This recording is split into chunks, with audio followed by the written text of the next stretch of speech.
Hi, guys. Welcome to the Lit Mag Lab podcast. This is Vevna Forrow. Yeah, let's get started. So previously, I was showing you around a literary magazine, an online one called Fawn by Moonlight. So again, they have digital issues. They focus on literary fiction, also nonfiction, historical pieces, essays, and so listen back to the episode if you're curious about Fawn by Moonlight. I was also taking the time to assess guidelines, the site structure predominantly. Again, I do peek into issues or grab issues when I can of some lit magazine journals, but I can't of every single one in existence. No one can, but absolutely I'd love to, So I think this episode is going to be, as I mentioned towards the very end of that, a little recap of some things I mentioned on this podcast a little bit, but not necessarily. We haven't covered this a bunch in terms of the podcast, but I did post something on this just a few days ago. So I'm going to talk to and quote myself off basically of that article I typed out a few days ago. I didn't really send it out to anyone or anything like that. So I think it would be good to do a separate episode on it. And that is scam identification. Yeah. So I think something absolutely that impacts, human beings of all ages every year. As I'm speaking, it's probably happening, right? Scams, right? Every minute, every year. Others are getting scammed, not just in the lit mag world, but outside of it too. I think something more apparent now than ever is job scams, right? People, or con artists, right? They know that people are, right, desperate for job opportunities and things of that nature. And they, create scams, fake job postings, some, good looking job posts that don't even exist, roles that don't exist. So it's always a good idea to go on the site itself directly and to verify things. Even others are very good at, replicating emails and signatures and things like that.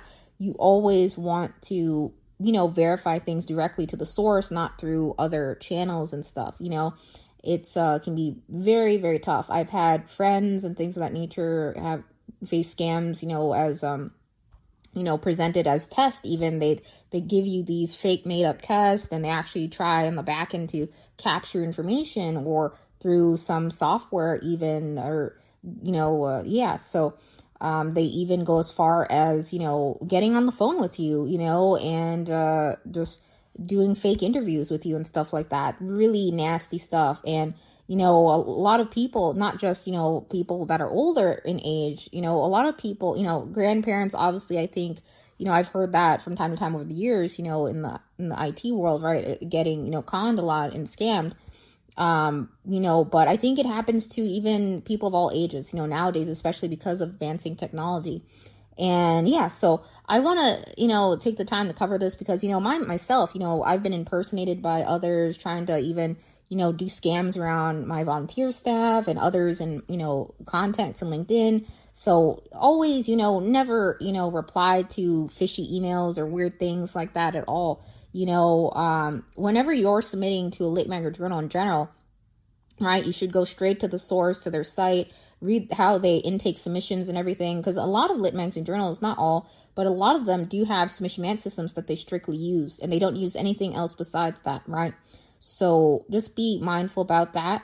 I'm sure some publications do reach out about special edition features and things like that, but ultimately, you should vet things very carefully. Sender addresses, right? There are things you notice, like if you line up even like past emails received from someone, right? You can notice the differences. The sender address is different, all kinds of things, some just really bizarre things. You should never reply to anything that sounds off or fake or in that nature, right? So you want to be careful because most importantly, right, oftentimes when we're submitting to contest calls, other lit mag journals out there, right, we're dealing with money, right? Some places have submission fees, contest fees, right? And you can lose a lot of money to scams. I had seen, just in general, some in the community, all the time, posts like, hey, I feel like I got scammed. I never heard back from this place, or they heard back, way beyond the time they would hear back from, no updates at all, and just suddenly got a decline letter, no reasoning or anything on delayed response or anything like that. Some never do that, and they coughed up, way more than just $5 for the call, right? So, yeah. So I'm just going to talk through, again, the guide I posted a couple days ago, talk through it, quote off of it, because I didn't really send this portion out. I just linked it out again into an overall, guide I posted online in terms of, things to take into consideration when starting your Lit Mag journal. So again, what I will be going through applies to tips for submitters, right? Identifying scams, but also new founding editors more so, right? What to keep in mind when, you're creating your own site and, the layout and, yeah. So first thing, right? This ties back to just the previous episode, right? With Found by Moonlight. So number one, right? You shouldn't have long-winded statements and letters tied to your submission guidelines and policies. So when your guidelines are really, really long, several pages to scroll through, right? No one's really going to have the time to do that. They're going to miss things, right? If it's super, super long. That's also going to be really tough on any writer or artist looking to submit to you, right? It shouldn't be like essay length at all, right? And, what I saw with, in the past episode, right? Yeah, expandable, collapsible guidelines, quite very straightforward answers to questions is fine. Even a lot of places have a bullet pointed list of the guidelines, an outline, very straightforward.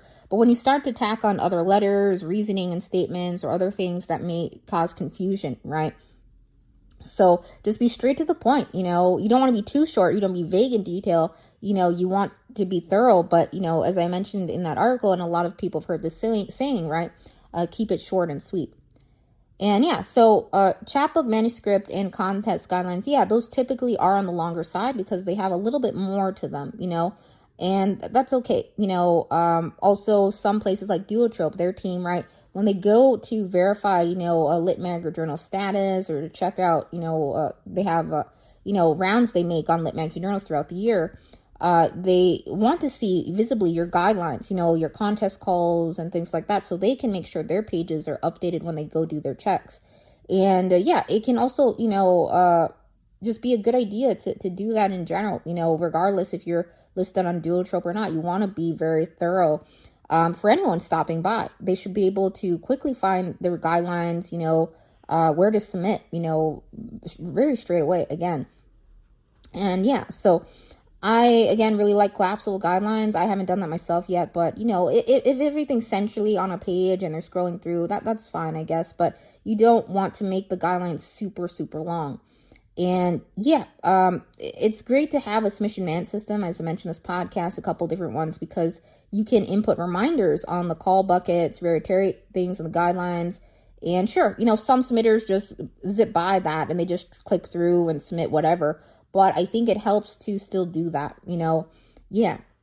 And yeah, so just what's summarized, on your website or bullet points, right back into the call buckets and categories. That's what a lot of Lit Mags and journals do, leveraging, obviously most are submittable, right? Now there's submission managers like DAPL, as I mentioned, Ola, Subfolio, Moksha, right? So yeah, and then point number 2. So in the article I typed, right? So, things that discourage submissions to literary magazines, red flags, and scam recognition, right? So places that accept AI work is a big no-no in my eyes. Obviously, I only support traditional human-made art and writing. And yeah, I think, founding editors, friends I've had, over 90% of the people in general in the Lit Mag world I know, they do not support AI generated tools or work. And yeah, so submitters obviously don't support AI. They're just going to, do next on your publication. You're going to skip. They're going to skip over it. They're going to avoid it. They're not going to be interested in submitting to a place that, is having AI work, alongside of other, human-based work. It just didn't really make sense, right? I shared in that article, right, a bite-sized, straightforward AI policy, right, from Strange Pilgrims, right? So they have, I think 5 sentences, right, on their AI policy. Very, very straightforward. It's not a very long letter at all. And yeah, so your policy should be just a few sentences and, be as thorough as you need to be, and yeah. But don't, make things confusing for others, right? There are absolutely, I think the first time, drafting out your guidelines, if you're running a Lit Mag journal, right? Sometimes you have to refine things, and adjust things to clarify things. So the first time you're running a Lit Mag and setting up calls, And, you can sort of gauge that, I think, when you get the first couple submissions through, how well did others miss things? Do you need to put more reminders, things in bold? Sometimes, just additional reminders and maybe your submission management system, right? Another required checkbox, so others, just read through things, have some stops and pauses and think about their submission to make sure it complies with the guidelines. But yeah, I think that was a good, AI policy. I'm just going to quote it off for you guys on Strange Pilgrims. They added this.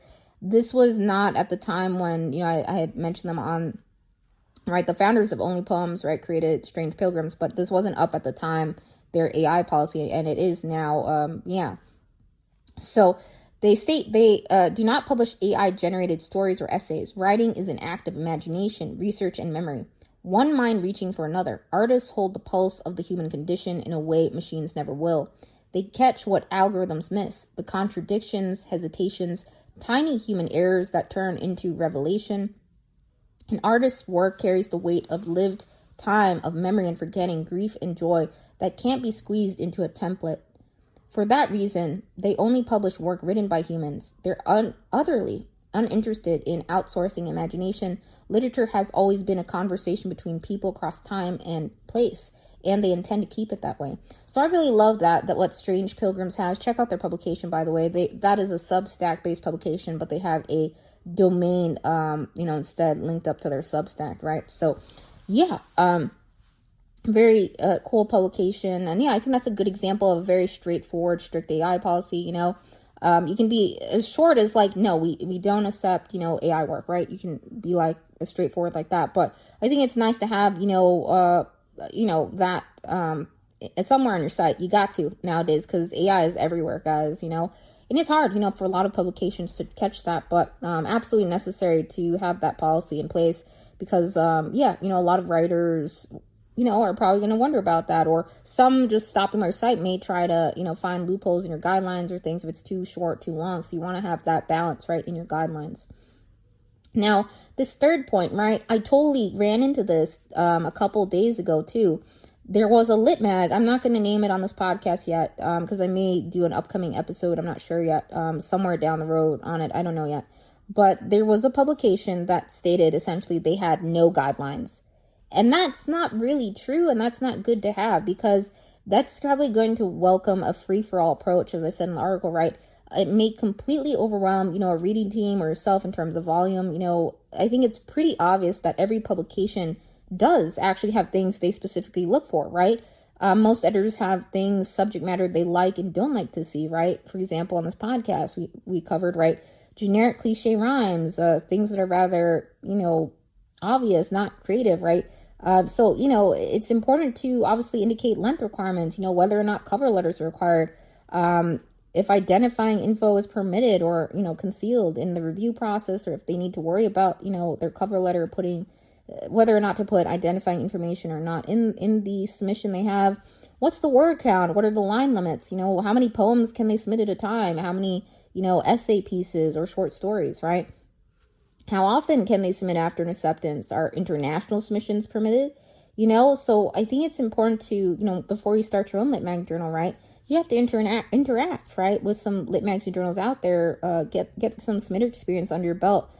Take some time to read the guidelines of other, long-standing Lit Mag journals, right, 4 to 10 years old, places that have been around a while, and use them, again, as a blueprint for what to keep in mind when you are creating your very own calls and guidelines from scratch in your own words. And yeah, it's absolutely necessary to have a guidelines and FAQ page.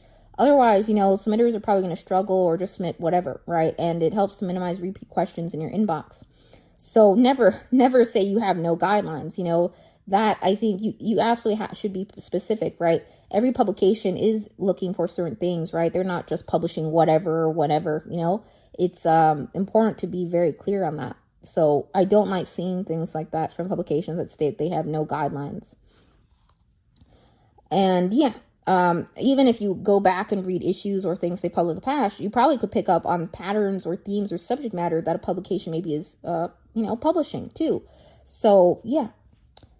And it's just a good idea to mention any themes, again, that you absolutely will not publish. Obviously, something that, comes up quite a bit, right, is nothing we've seen right on this podcast, right? Nothing overly graphic in nature and things like that. Sure, some publications go there.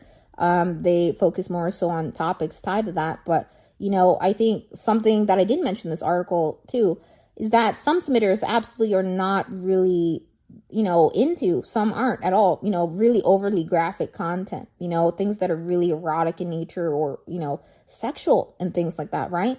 There are absolutely some submitters who don't want to see that, or, I think something that is also a turnoff for submitters is to not have any warnings at all on really graphic content, nothing, to warn you in advance, that, hey, you're about to visit a site or content here that may be triggering in nature or very rather graphic, right? So you want to be mindful about that when, putting your site together, to have warnings and things like that available. And it's absolutely beneficial to do that, because if a submitter runs into that, they're like, oh, there's no warnings here. I didn't even expect that, to see that or to read that. And I'm not, that it may make submitters feel uncomfortable, if you're not doing that, doing a good job putting warnings in place, content warnings, trigger warnings, all of that. It's important if you are dealing with rather sensitive subject matter or going into the graphic themes and areas. And so something, again, this came up a little bit on the past podcast episode. So invisible masthead info, right? So yeah, sure. On this podcast, we've seen some publications have their, editor-in-chief name on chill subs, right?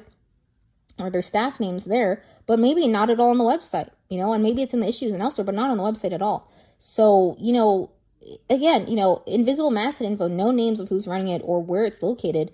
That's going to raise question marks, right? It's not necessary, again, to include photos, but submitters, right, are going to feel more comfortable when they can clearly see who's behind the operations of publication. A first and last name, staff titles at a minimum, right? It shouldn't be a mystery or hidden who is on your team, of course. If you're an editor and, concerned about privacy, right, then just use a pen name, right? You can be addressed by, a preferred nickname even, and put the state or country at a minimum. If you do apply for your ISSN number, right, not ISBN, there's a difference. I cover in this podcast, right? But they do require a visible city location, right, and where you're based, right, on your website and things like that within your publication and issues, even when you maybe interact with some distributors and things of that nature. Submitters absolutely, do read masthead info and bios. So you got to include a staff section, who's on the masthead, who's on the team. Don't have them play a game, as I said in the article, right, of clue and guess who, right? It shouldn't be a super top secret thing who's running a publication. Again, I mentioned this on the podcast, right, just earlier, right? If you're interacting with a business of any kind, or anything like that, right, you wouldn't really deal with a business that is not being upfront of who's behind who's behind the operations. Same thing with a publication, right? You want to know who's behind it, who's the editor-in-chief, who's on the masthead, at least, to be aware of that. I think it's good, submitters, right? As a submitter, you like to write, address, if you're listening to this, right? Address editors-in-chief by their name, in maybe your letter to them or for consideration, all of that, and even maybe, let's say they have open calls for volunteer roles, right? They got to address, know who's on the team, who they're maybe working with, right? Things like that. So that's absolutely important, right? It shouldn't be a guessing game or anything. Just be very clear, on the site, who's running it and things like that. And if you're a submitter who doesn't see that at all, or any names anywhere, visible, that's a red flag to yeah. I see some editors, again, they have, instead of photos themselves, they have some maybe artists they work with that illustrate themselves, right? Their team and everything for fun, which is pretty cool. So, not all publications in the world have photos and things like that, but it's nice to learn more about an editor, right? Who's behind it and some fun facts about them. I don't know. I think it's fun to learn about how a publication came to be, who started it. It's pretty interesting. I enjoy reading those sections of lit magazine journals. And number 5 on my list was publishers with insanely high fees, or ones asking for a boatload of money up front, right? Those are huge red flags. So obviously, most submitters who see fees, right, will not submit to a publication at all or completely avoid them. I've had, others in the community totally express this multiple times. And, again, I always felt really cruddy about, having any sort of fees at, the lit mag I ran, right? So eventually I got rid of them, this summer. And, most we have, a fast track pass, skip the line option. And sure, other publications fairly well known have done things like that, fast responses, after dinner conversation, only poems and things like that, other ones. Sure, I know others, we may talk about this in a separate episode, but I know not everyone's fans of fast passes and skip the line options, but, publications have to be creative in a sense of ways to, offset costs, and to be able to continue. Some publications do pay writers for work and, and some are just scraping by. So it's really tough. But, fee-free calls, right? Those are typically everyone's go-to, right? They absolutely love those because, it can be hard. I have seen in stories of some poets and writers in the community, right? They had, a spreadsheet calculator basically of all the fees they paid this year for lit magazine journals, presses, contest calls, all of that, calculated. And I think if I recall, it was nearly somewhere between, almost $500 or $300 to $500, like nearly $500. And I was like, whoa, that's a lot of fees, that they paid, a lot of submissions they must have done. That's an insane amount, that's a lot of money still, $500, nearly that, $400 to $500, $300 even, that's a lot of money to put towards submission fees, right? You can do a lot of things with, that money, other things in your life. Absolutely. So, again, as I shared in this podcast, there's ways to find free opportunities. You can listen back to that episode if you dig through. And I think it was in the 50s. So yeah, just don't feel like you have to pay fees. You can, find some great opportunities. There are a lot out there that have no fees attached or anything like that, right? And some that absolutely do pay writers to work without fees. And same thing with contest calls. But, absolutely, as I shared and with others, right? Once in a blue moon, yes, submitters may pay tiny sub fees, $1 to $5 or much lower in range. Fees that are like $6 to $20 or more, right, for general submissions, that's pretty fishy. That's really high. So I think, again, it's really tough. Publications now, they struggle with this, right, to be creative in terms of finding alternative routes to generate funding. I think, community support is absolutely valuable and great, right? Patreon. I myself haven't really tested the depths of Patreon, right? Myself a bunch. So I see more and more publications that I've come across, though quite a few out there. I've shared a couple examples on this podcast, have some great success with Patreon, right? They have enough to cover their, monthly site bill fees, their submission management system fees through that. And so I think that's great. And then like their issue purchases, everything else, they use that perhaps for paying writers for work and additional projects and publications along the road up ahead. So totally. I have seen, pop-up shops, or vanity presses, charge like $50, $100 more. I about raising amounts. And then, later on, I saw, this place doesn't exist anymore. I don't remember what the place was, but I have seen it happen. If you dig through like Submittable's Discover page as of 2025 and maybe even early next year too, if you're listening to this, whenever, they're absolutely, just keep in mind, not all publications that are listed in Submittable, they're not 100% legit. They're not really vetted, to that extent or anything like that, right? I think this was even mentioned through Lit Mag News, right? There's not a lot of policing there, right? With Becky had said this, right? There's not a lot of policing in terms of Submittable's listings or the publishers in there. And so absolutely, I'm not saying, it's a risk, it's a risk to submit to places in general that have fees in place, right?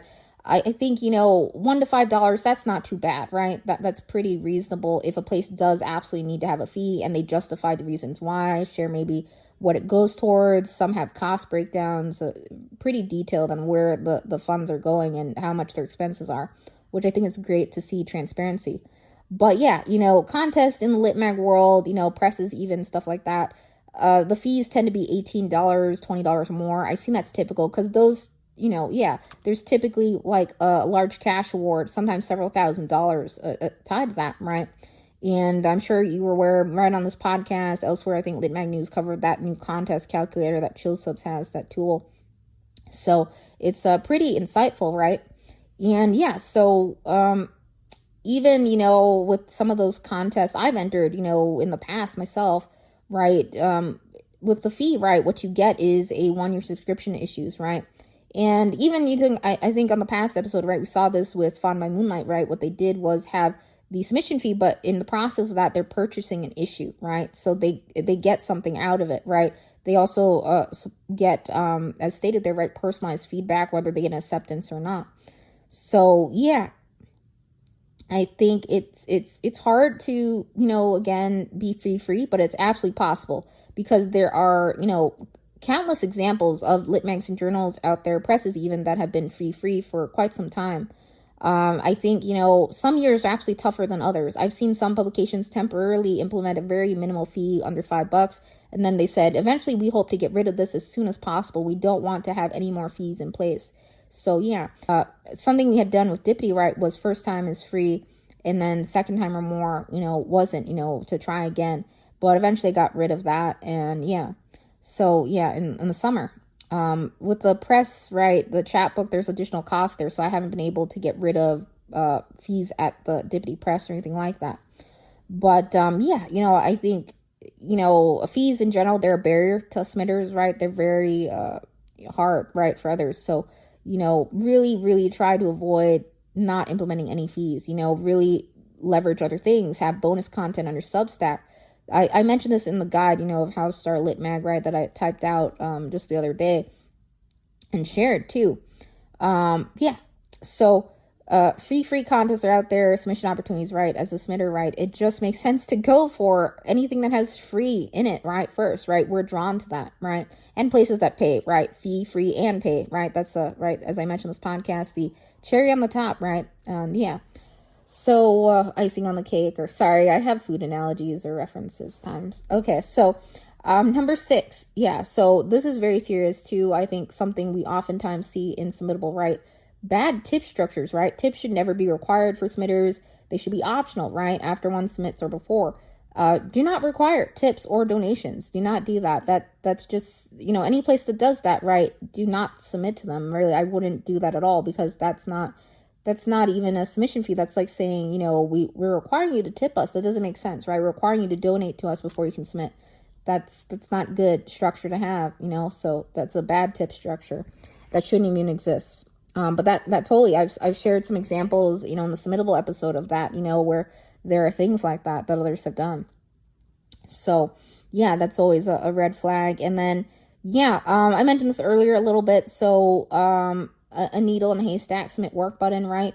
You're going to run into like a Where's Waldo situation, right? If submitters are, have their mouse cursor hip hopping around on multiple pages on where to go, if submitters can't find, writers, artists interested in, submitting work, can't find the button of where to submit in the first few, seconds or within a minute, right? They're going to leave the site. They're going to be frustrated, right?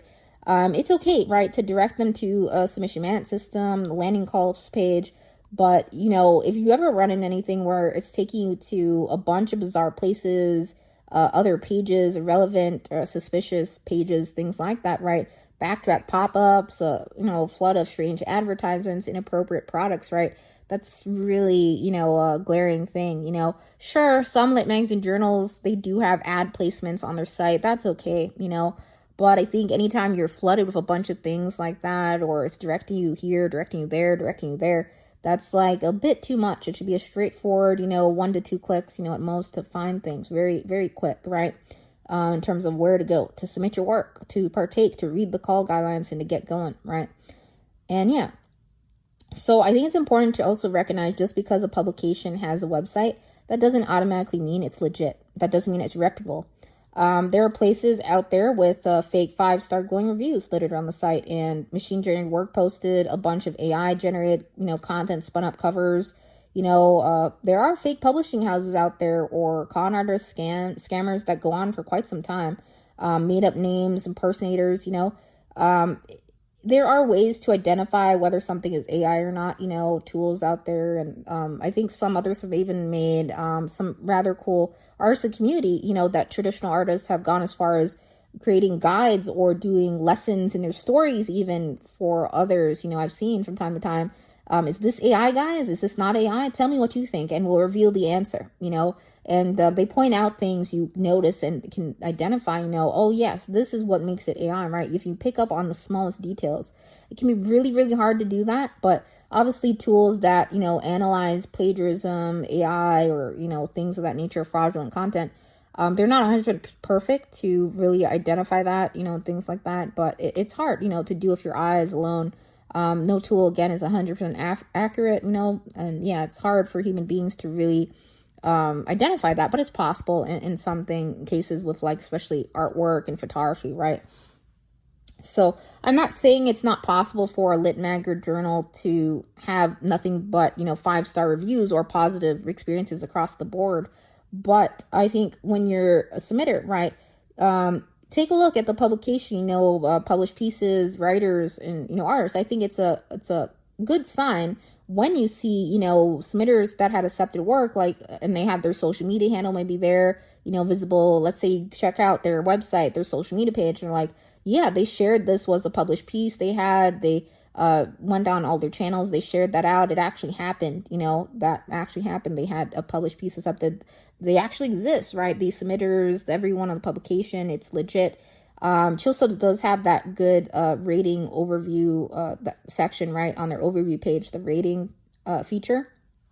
And something else, there are various forums, community boards out there like Reddit, where oftentimes I see a lot of chatter on what's happening in the lit mag world too, and some things that are concerning, or scammy behavior, or, warnings and alerts, things to watch out for. So yeah. So, always, do some searches, right, on some lit magazine journals, right? Investigate editors a little bit, right, with a quick Google search. Yeah, you can, not everyone's on LinkedIn or social media. It's not absolutely necessary, but, do some Google searches, right? Never reply again to any submissions emails or click on any links, asking you to exchange personal info or payment information. Never do that. Always, again, look carefully at sender addresses. People, again, have tried impersonating some editors of lit magazine journals, even myself. It's not cool, and it's really upsetting to see that, right? So, yeah. So instructions, typically, again, a lot of lit magazine journals have that detail on their site, a dedicated submission system, you can usually, in some cases, hover over links to reveal their URL, look at the very bottom of your screen, on your computer or laptop. If you're ever unsure, you feel, trust your gut, right? If it's best not to respond, not to click on any emails or links at all, and delete the email or anything like that if you're getting it from a place, right? And yeah, so I think, again, it's really tough, identifying phishing, fraudulent things nowadays, or to identify whether something's legit or not.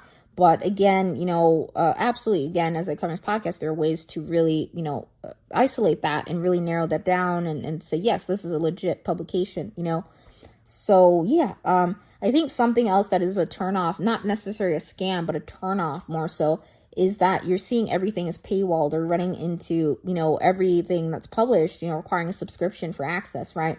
That's not a great reading experience. It's frustrating again, right? And visitors, potential submitters, right? I think they should at least get a free issue sample of a couple pieces to read for free, to flip through, or at least have, make a few free pieces available, the poems, and the dates they were published, which issues they're from, right?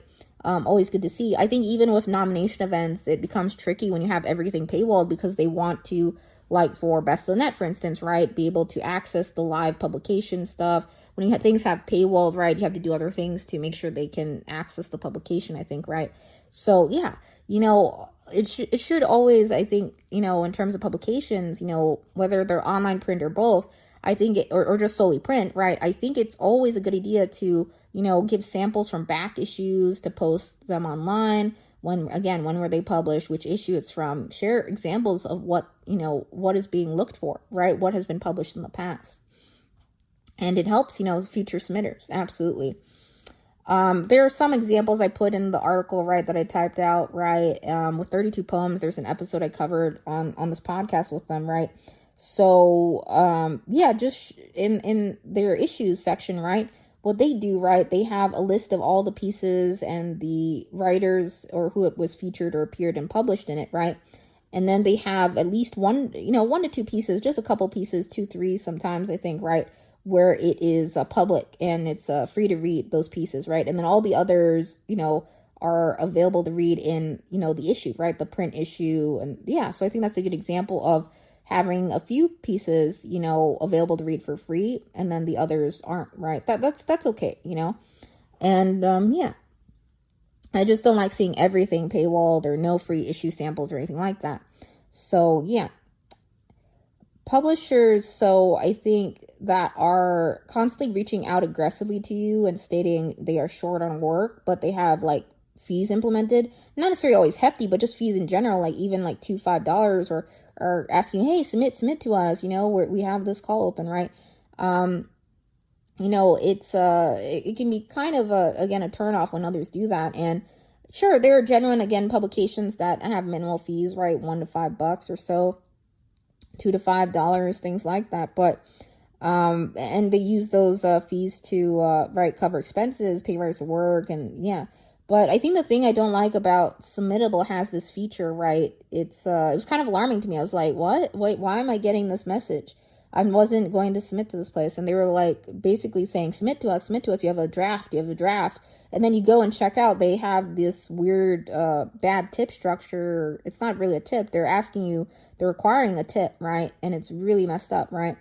So yeah, I think it's important, if you're absolutely not interested in a place, to, get rid of those drafts you have in Submittable and to remove those. There's a way to do that, right? When you log in, remind yourself to do that. Otherwise, some publishers, what they do, I don't like that they do this, but they try to send out reminders. Hey, you have a submission draft in here. Submit to us. And they'll keep like hammering you to submit to us because you have that draft that you left there.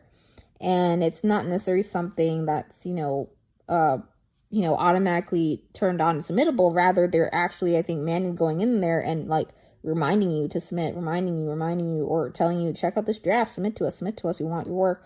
But they have that fee in place, and it's like, yeah, that's just kind of bizarre to me, and I don't like that. So yeah, just remember to delete your drafts on fee required publishers if you're absolutely certain you're not going to submit to them. And I wouldn't, again, submit to places that have anything mentioning required tips, Yeah, so, again, just look at search results on their name, scan, Reddit boards, chill subs, rating overview pages.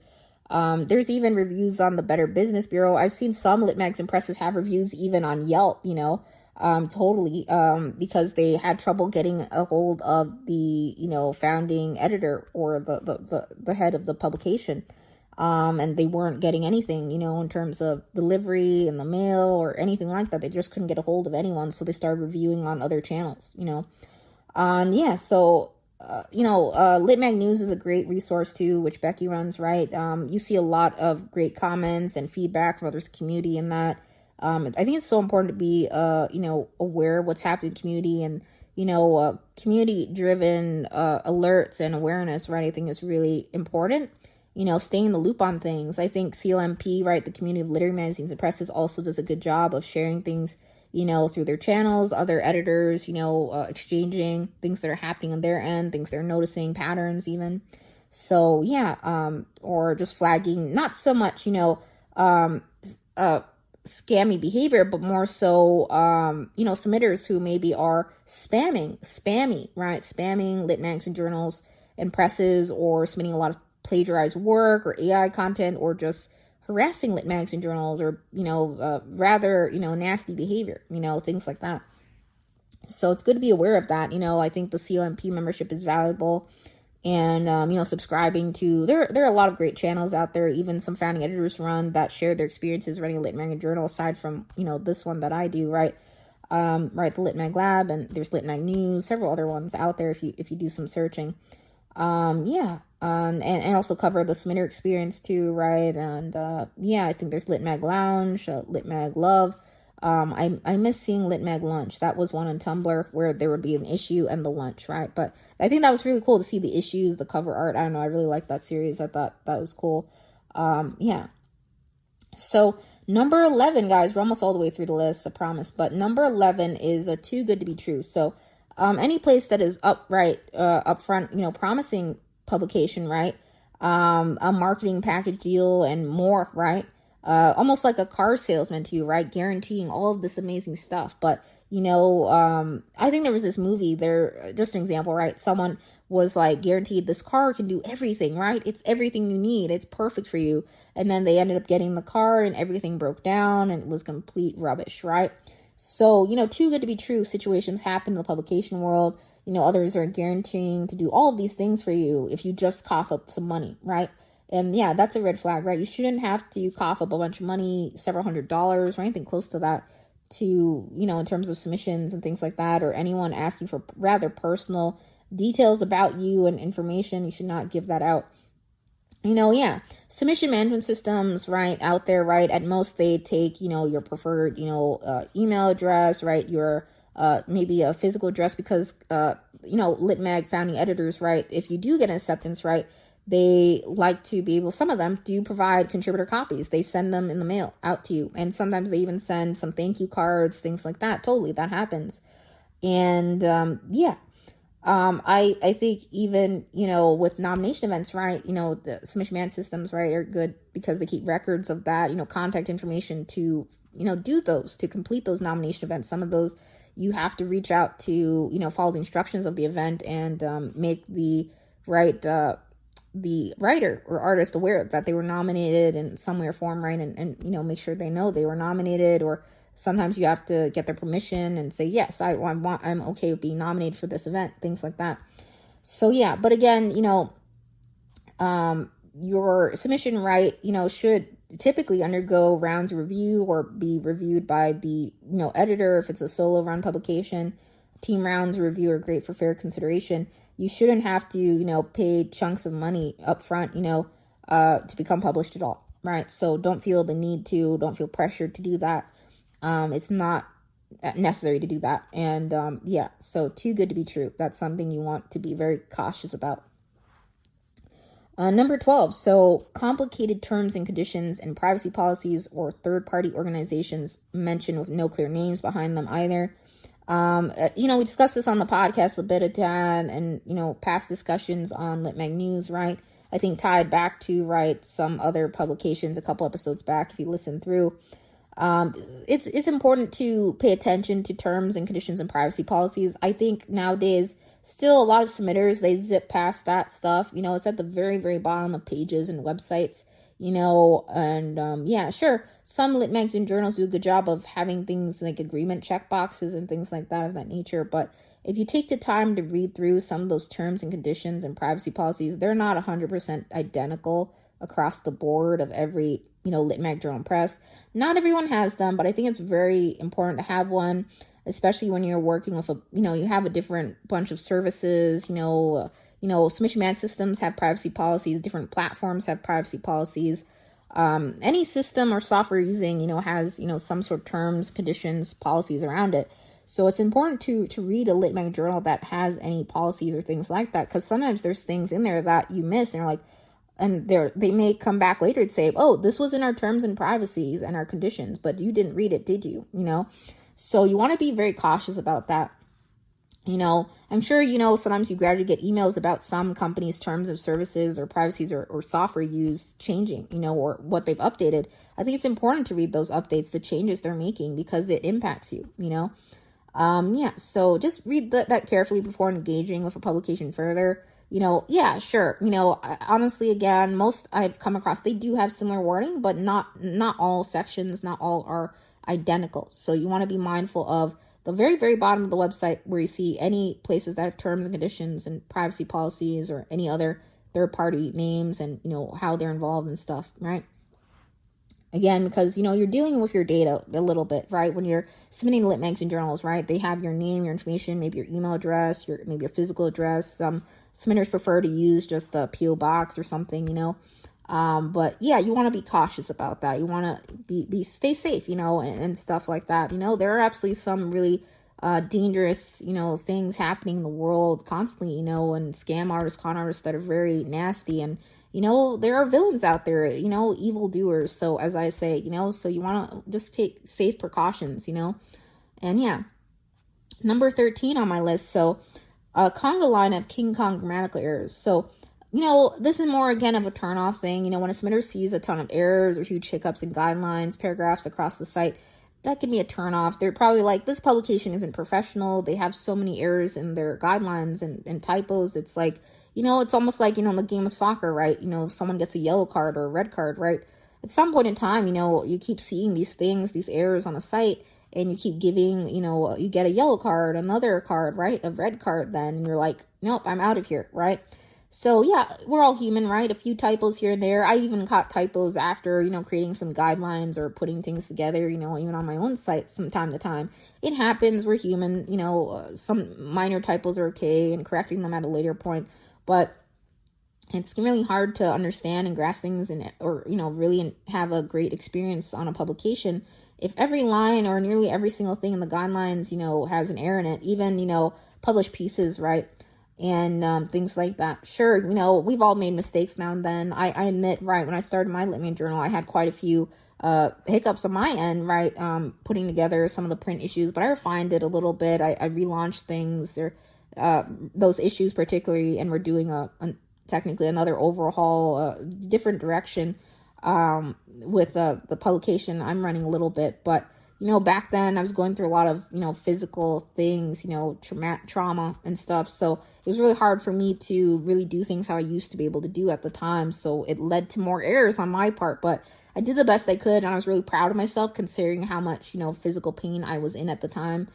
Truly, it was an accomplishment for me to even get out those issues, starting Dippity, Lit Mag. We got out 5 issues, and looking to possibly restructure things going forward. We'll see how it goes, But it's okay, for a publication to restructure, relaunch things, to adjust things as needed, based on what they're seeing.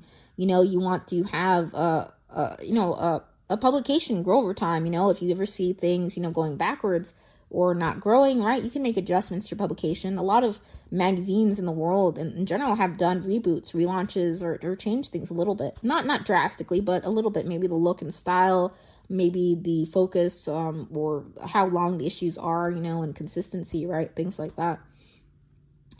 So, just be mindful about that, even as a founding editor of Lit Me Journal, just read through your guidelines a little bit, your first calls, if you're just starting out, and read through things a couple times, make sure they make sense to you too.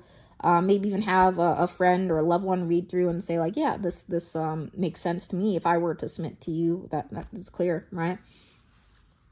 And then, another red flag, right, is zero contact info. So a publication should have a visible contact email address for general questions, a contact inbox form section of some kind, where the editor can be reached. Let's say, sometimes, there are issues like bugs or glitches with submission management systems. Maybe they're down for maintenance, or there's a bug others running into. Like, how are they going to reach the publication? Let them know this is happening, right?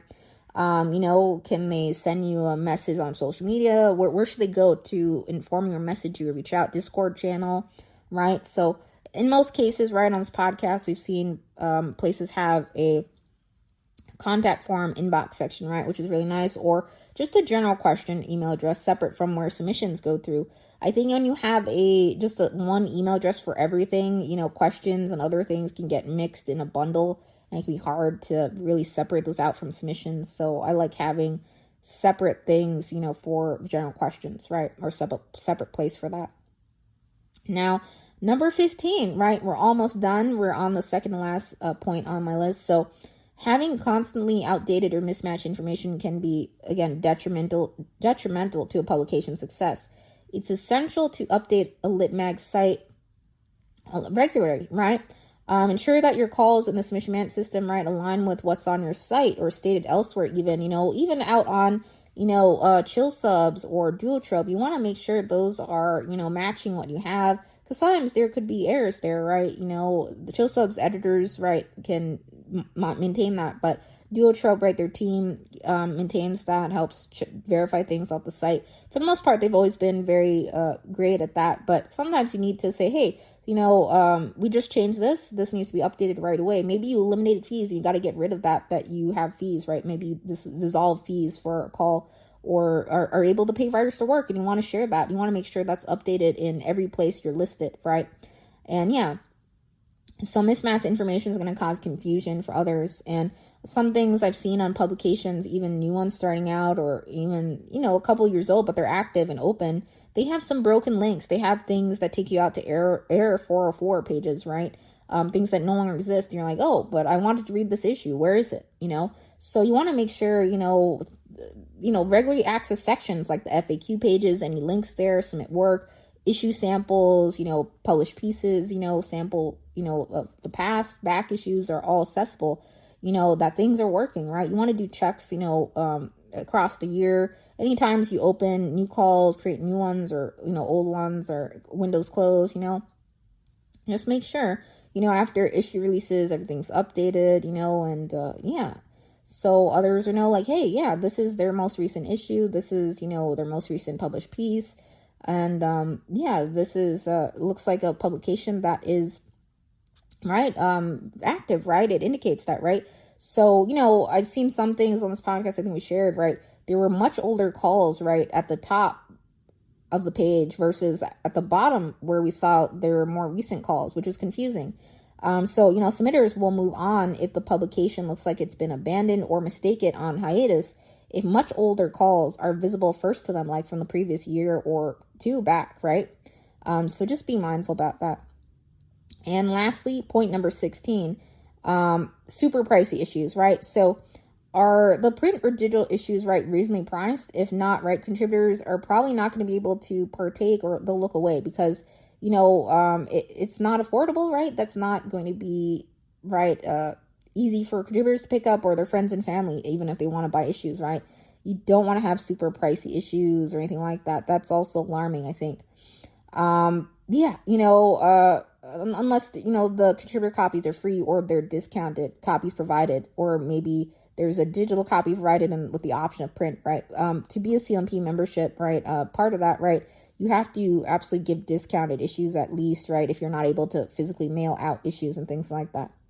With the Lit Mag I started, right, Dippy, right, when we started out of the gate, right, yeah, we did have, I had to change print providers at some point in time. Initially, we started as a digital issue, right, just straight up PDF, which others could download. It was fairly priced as what a typical, issue would be, almost in print at the time because we didn't have physically mailed out issues or anything. But eventually I did find a print, print on demand provider, right? And as I just shared on this podcast and the earlier episodes, you dig in and listen to those on, my experiences with various POD providers. But the thing that really increased the prices, I think, for us at the time was that distributing out to online bookstores, right? Because the whole reason about doing that was that there were a couple poets here and there that were in locations where it was really hard for them to receive issues, right? They couldn't order it from the print provider we have. They were one of the places not listed on there, sure, most countries were covered in terms of shipping, but absolutely, so they had to, the only way they were able to do that is purchase it from another bookstore. And yeah, from time to time, I totally had helped poets that absolutely were not able to receive the issue. I did, in hard areas, right, in the world, right, that are really hard to receive deliveries, or if there were delivery issues, I did make sure they got an issue because I really wanted them to get a copy of it. And yeah, so yeah, sometimes that's really difficult, right? Pricing, because I think nowadays, right, there's a lot of things happening in the world. If prices have gone up, right, in terms of the world, right, there's all these things about tariffs and stuff, it's affected a lot of places, right, and everything, right? Just skyrocketing prices in general. I'm not talking about, in terms of, just purchases in general, right? Their prices have gone up on a lot of things. So I think it's always, again, a good idea to offer things in more known format. Digital formats can be reasonably low priced, right?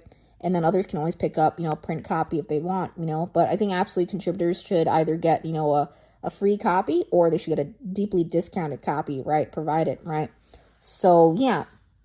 And I think it's important also, before, issue release, right? Absolutely, share all pages of the issue, or at least the pages the contributor's on, of the issue, right? So they can, make comments and things like that, or ask for corrections, or maybe sometimes some wanted to change out their photo, change something in their bio, or update it, in the publication, and things like that. But yeah, yeah, so anyways, just make sure, your publication is reasonably priced, right? That's important. Anything super high is going to be kind of tough, for others.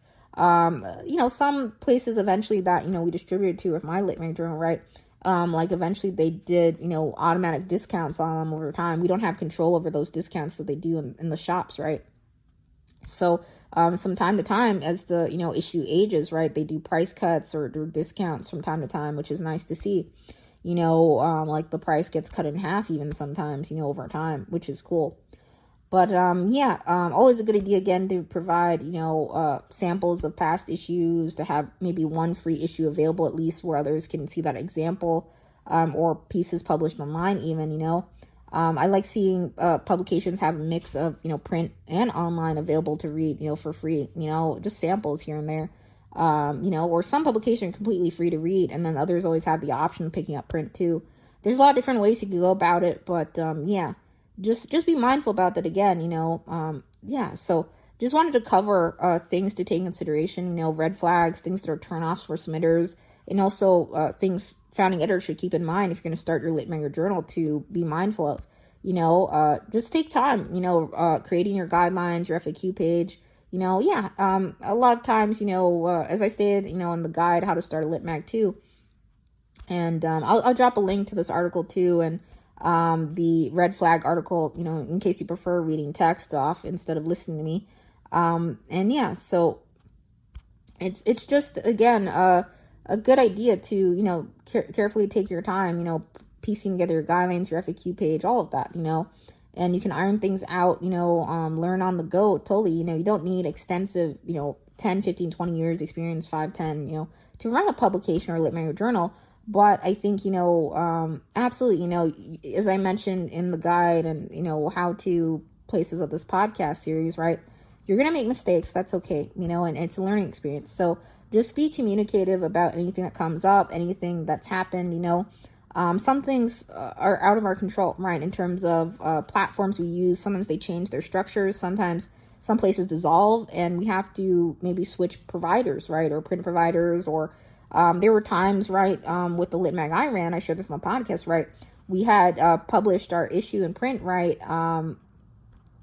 We had it in print, but we couldn't use the same paper type we had consistently used, which was economy paper, right? And they're like, oh, for this issue, we're not actually, they had approved it, but then they're like, after we came back and did a revision, they're like, no, you have to put this on the premium paper, essentially. And that jacked up the price way high. So then I ended up offering, a digital version of the issue, and also, and it was just really unusual, because I had received test copies of that too. Economy was fine. It came out okay.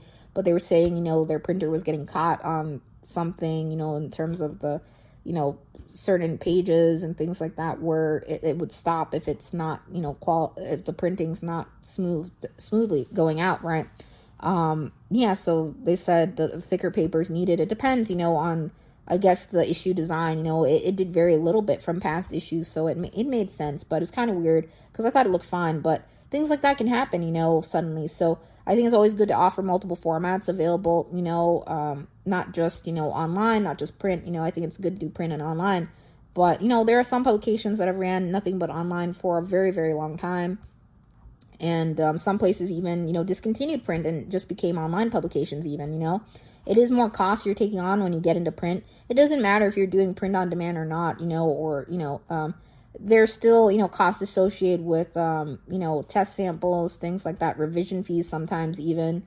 And, and some, again, lit mag journals totally do send out contributor copies too. So the costs are, you do take on more cost of print, absolutely. Running an online publication can be expensive digitally even, it can be. It really depends how it's structured. But for the most part, online publications are pretty, not too bad to maintain, cost-wise, I'd say. So anyways, this was an hour long, and I know I talked through the article again, but you can read through it, it's just essentially exactly what I covered, right? Things that discourage submissions, theory magazines, red flags, and scam recognition. I think more than ever, a lot of submitters, again, just one last thing, right? Submitters, right, feel oftentimes scammed by publications that have fees, right? Because they're like, well, these other publications don't have fees. Why do you guys have fees? Why do I have to pay a fee to submit to you guys, right? So, again, I think it's absolutely important, to, as a submitter, right? It's just natural for us to be, more attracted to publications that are fee-free and that pay you for your work, right? But not everyone can do that, right? Some publications start off with little to no funding, or some take on more expenses than they intended suddenly, and then they're like, this isn't going to work, our structure, and they have to change things. I've seen some publications, again, suddenly, implement a fee like, $250, and they're like, we have to implement some sort of fee to help cover these costs.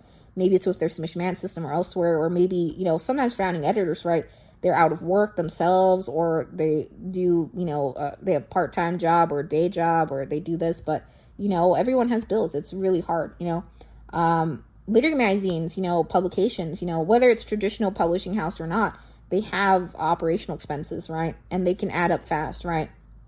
They can. As the publication grows over time, it can be quite costly, or just starting out the gate, it can be costly too. But, you don't need much to start up an online publication at all, right? There are some publications that, again, start up solely on Substack, as I've shared on this podcast, right?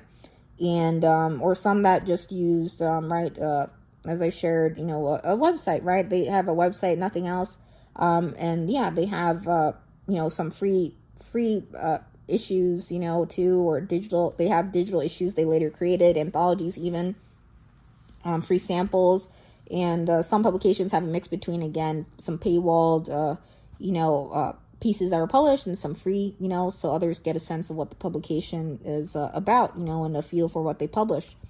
So, yeah, you don't want to, come off as a scam, others. You want to be transparent, clear about who's running it, again, everything. Just be communicative. Just be honest and upfront with others. That's all you got to do to run a publication, really, and stay organized. Absolutely. Most recently, guys, so again, if you listened all the way in, that's awesome.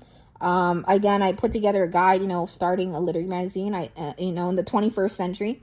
So I linked out to other articles I typed out, this past couple months too, and past few weeks. So just trying to organize everything. So if you're not someone who's huge on listening to podcast episodes and stuff, I do have like a step-by-step guide on, getting a lit mag, up and running, nowadays, what it takes, things to keep in mind.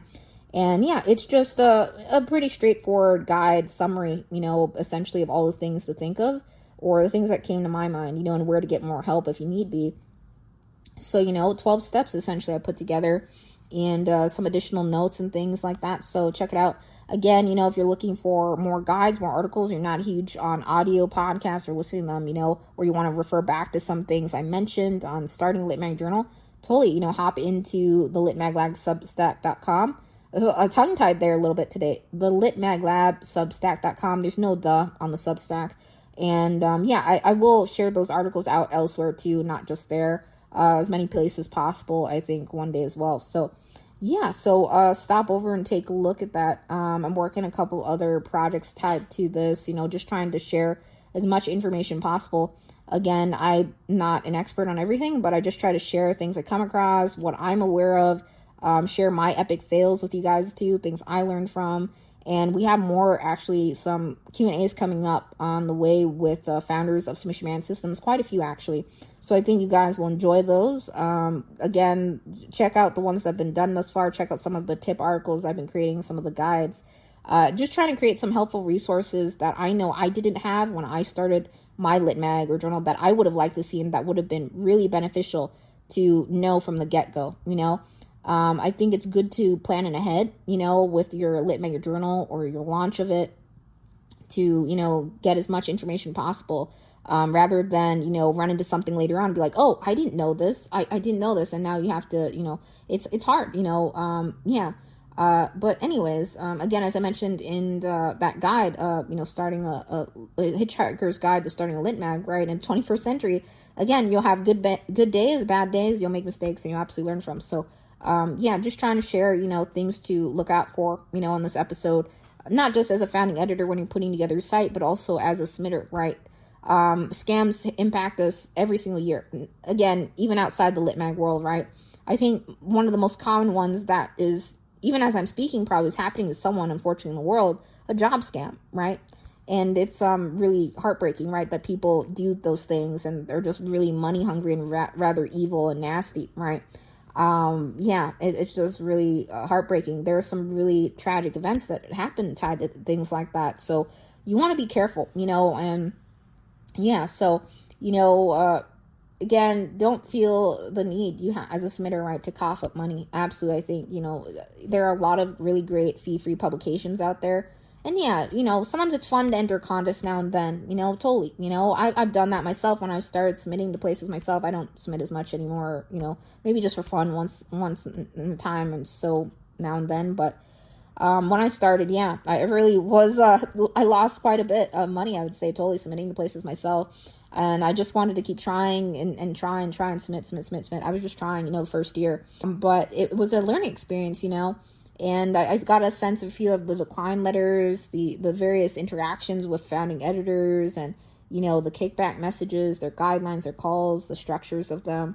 So I think it's important to, really, carefully, again, I'm not saying you have to do background checks on, those who are writing lit magazine journals and stuff to that extent, but online research, typically the community lit mag world is very good on sharing, or alerting others about scams or fishy behavior, right? If you do some digging online, just quick searches, you'll come across things that have been reported in the past. And everyone has, I think, some mixed experiences with some publications over the years. Sometimes there are hard years for some publications that get behind on things, But I think it's important that those publications are communicative, have something very visible on where they are, the status of everything and things like that. And submission fees, they can feel really awful. So I don't like dealing with those. I don't myself. At least with the lit mag I have, right, I got rid of fees there, but still, the press isn't, I have, right, we're not fee free there, and I'd like to get rid of fees there too. But, you need something to offset costs. So, again, a Patreon's a great way, I think, that I'm seeing more and more fellow lit mags do. And it's something I myself might look into a little bit further and try to go further into trying long term. I didn't really give it a shot, really, at all, truly. So it's something I look like. I most just created, I think, a Patreon very briefly. And then I didn't really go back to it that year. And it was, I had it up for a while, but I didn't really see anyone go toward it. I didn't really market it as a bunch. We didn't have our, newsletter at the time. We didn't have anything like that. So it's absolutely important, I think, again, as a lit mag journal, to have some sort of mailing list established, a newsletter, communicate updates, again, everything. And, sometimes it happens. You have to restructure your publication, but absolutely make sure fees are a last resort, and specify and be transparent on why you're doing that, because a lot in the community absolutely hate fees. They do not love it, and it's not a good experience for others. There again are alternative ways, right, to sustain funding. Some places do become nonprofits, but there are risks and penalties that you could face if you don't, follow compliance with that, right? There are some things you can get into hot water with that, as I mentioned in this podcast. So, it's hard. Funding's not always guaranteed. So, oftentimes, I see a lot of lit mag journals and editors, they themselves are taking out their own pocket to keep their publication up and going, right, through their, job or anything like that. Or some lit mag journal editors, founding editors, right, they maybe don't have a full-time job too, and they're doing this the best they can, it's hard. Absolutely. It's challenging. It's not easy running a publication, but it's possible, right, to have a fee-free publication. So you really got to, try as many things possible before you go that route, do what you can, right? Because fees create barriers. They absolutely do. Think about it again yourself. If you're a founding editor, you're thinking of starting a publication, are you someone who typically submits to places that have fees? And if you answer no, then it's like, why is your publication having fees? You of course, you can be transparent on why, but $1 to $5, that's not too bad, honestly. But, this year, especially, I think we've seen some publications have $10 fees and things like that, very high. I understand about contest calls and stuff. They're awarding a large cash amount. Sometimes there's multiple winners or, selected poems or, other prizes involved in those contests, which, they use that to, pay that out to others and everything. And, or sometimes you get a subscription too for the year. But it's tough, navigating the world lit mag. So I hope the guide I made recently, the Hitchhiker's Guide to Starting a Lit Mag, helps you. You can do a search for it. I can plug in links in the bottom too, and then I'll plug in a link to, how to identify, scams and stuff, and things that discourage submissions to literary magazines. Again, I think Lit Mag News does a good job of sharing, scammy behavior and things like that, and keeping others informed. So do check out Becky's Lit Mag News on Substack too. There are, again, a couple other poets and writers of community, or even community boards and forums I check out from time to time, where others are like, hey guys, be aware of this Lit Mag Journal. There's stuff happening here that doesn't seem on the up and up, right? So, you want to do searches and just be cautious, Again, just if you have a bad feeling, or you feel like you shouldn't, don't go for it, with submitting to a place that is, you feel fishy about, and even if a place looks legit, just double check. It always helps to double check their listings out on Chill Subs, and things like that. Sometimes there's feedback, recommendations there in the ratings, even online, things like that. So I think it's important, obviously if there's a free sample of an issue, I think that's great, to see, the quality of the issue, the publication, how it's laid out and everything. And, good site design absolutely is going to, and clear guidelines, being straightforward, being aware of who's running it, is going to draw more submitters to your publication if everything is cleanly, well laid out, designed, and very upfront and honest, right? So, that's all, guys, and take care. Signing off, yeah?